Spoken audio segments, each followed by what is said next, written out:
আপনি কি টার্সেল বা ঝুমকা বানানো শিখতে চান? তাহলে এই ভিডিওটা দেখুন কিভাবে খুব সহজেই টার্সেল বানানো যায়। প্রথমেই আমি একটা সুতা নিয়ে নিয়েছি। 2 টাকা দামের যে সুতাগুলো আছে আমি ওগুলাই নিয়েছি। তো সুতাটাকে ব্লেড দিয়ে ভালো করে চিরে নিয়েছি। তো চিরার পরে 2টা ভাগে ভাগ করে নিয়েছি। তো এখানে আমি 2টা টুকরা কাপড় নিয়েছি। এখানে আড়াআড়িভাবেও 3.5 ইঞ্চি, লম্বাতেও 3.5 ইঞ্চি 2টা কাপড় নিয়ে নিয়েছি।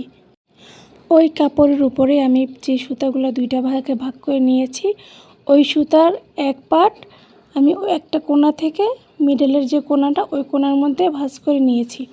আবার দ্বিতীয় যে পাট সুতার ওই সুতাটা আবার সেম মিডল থেকে আরেক কোণা পর্যন্ত নিয়ে নিয়েছি। তারপরে আমার যে আরেকটা টুকরা কাপড় ছিল ওই কাপড়টাও সুন্দর করে ভালো করে বিছিয়ে নিয়েছি। তারপরে আমি একটা চাপ সেলাই দিয়ে নিয়েছি। আপনি চাইলে ডাবল করেও সেলাই দিতে পারেন। তো আমি সিঙ্গেলে সেলাই দিয়েছি। তারপরে এটা উল্টে নিয়েছি। উল্টানোর পরে যে সুতাগুলা কাপড়ের সাথে লেগেছিল ওগুলো আমি হাত দিয়ে নামিয়ে নিয়েছি। তারপরে একটা চিরুনি দিয়ে মাথা যেভাবে আঁচড়ায় ওভাবে আঁচড়িয়ে নিচ্ছি। এক্সট্রা যে সুতাগুলো আছে ওগুলো চিরুনির সাথে চলে আসবে আর এই সুতাগুলাও ঝরঝরে হয়ে যাবে যাতে দেখতে একটু সুন্দর লাগে। তারপরে আমি একটা কেচি দিয়ে সুতাগুলোর চারপাশ সমান করে নিয়েছি আর আমি একটু ভি শেপ দিয়ে নিয়েছি। আপনারা চাইলে গোলও রাখতে পারেন। আর একটু আকর্ষণীয় করার জন্য কিন্তু এখানে লেস ব্যবহার করতে পারেন। আপনারা যদি লেস ব্যবহার করতে না চান না করতে পারেন। লেসটা আমি কাপড় থেকে 1/2 ইঞ্চি উপরে সেলাই করে নিতেছি। যখন আমি ভি শেপের মিডলে আসছি তখন লেসটা আমি একটুখানি 2 সুতার মতো ভিতরে দিয়ে বোটে সেলাই করে নিতেছি যাতে শেপটা খুব সুন্দর হয়। তারপর আরও 1/2 ইঞ্চি উপরে আমি আরও একবার লেসটা দিয়ে দিব আর একটু আকর্ষণীয় করার জন্য।